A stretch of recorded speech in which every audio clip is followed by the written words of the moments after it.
प्रिय लोकांनो, येशू ख्रिस्ताच्या नावाने तुम्हाला प्रेम शुभेच्छा. तुम्ही कसे आहात? परमेश्वर येशू ख्रिस्त तुम्हावर खूप प्रेम करतो, म्हणूनच तो दररोज तुमच्याशी प्रत्येक गोष्टीबद्दल बोलतो. आज तो तुम्हाला काय सांगणार आहे? यशाया अध्याय 52 वचन 1.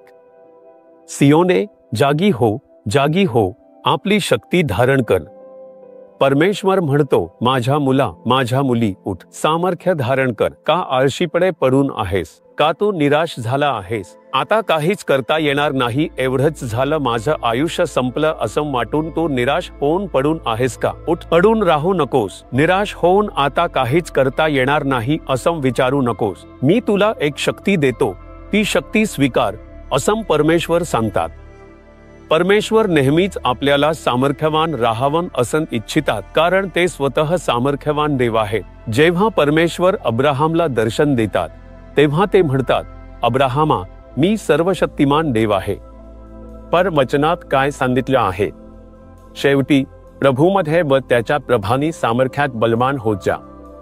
प्रेषितांची कृत्ये अध्याय 1:8 येशू काय म्हणाले? जेव्हा पवित्र आत्मा येईल तेव्हा तुम्हाला शक्ती मिळेल. याचा काय अर्थ होतो? जेव्हा तुम्ही हे सामर्थ्य प्राप्त कराल तेव्हा ते धारण करा. पवित्र आत्म्याच्या सामर्थ्याने स्वतःला सक्षम करा.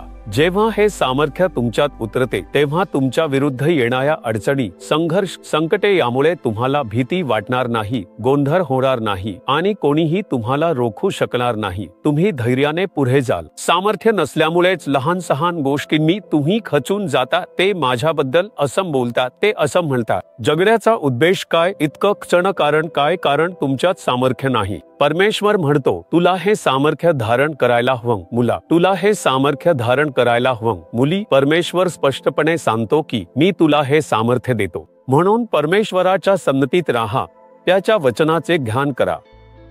जर तुम्ही त्याच्या उपस्थितीत शांत बसला तर परमेश्वराची वाट पाहणारे नवीन सामर्थ्य प्राप्त करतील. ते गरुडासारखे सामर्थ्य मिळवून पंख पसरून उंच उडतील.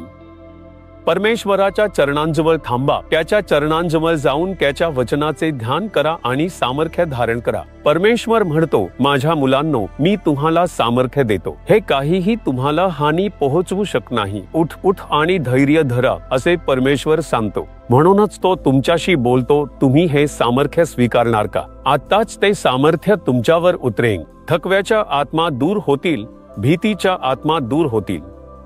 तुम्ही धैर्याने उभे राहाल आणि सैतानासह तुमच्या विरुद्ध उठणाऱ्या सर्व शक्तींवर विजय मिळवाल.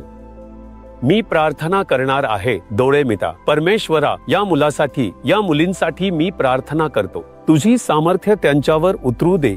पवित्र आत्म्याची अग्नी त्यांच्यात उतरू दे. निराशा दूर होऊ दे, भीती नाहीशी होऊ दे, अस्वस्थता नाहीशी होऊ दे. शत्रूचा सामना करण्यासाठी, दुष्ट लोकांच्या कटकारस्थानांना तोंड देण्यासाठी त्यांना सामर्थ्य आणि बल मिळू दे. परमेश्वरासाठी उठून प्रकाशमान होण्यासाठी मदत कर. येशूच्या नावाविरुद्ध उठणारी सर्व शक्ती नष्ट होऊ दे. तुझी मुले बळकट होऊन तुझ्या सेवेसाठी वापरली जाऊ दे. येशूच्या नावाने प्रार्थना करतो. हे परमेश्वरा, आमेन, आमेन.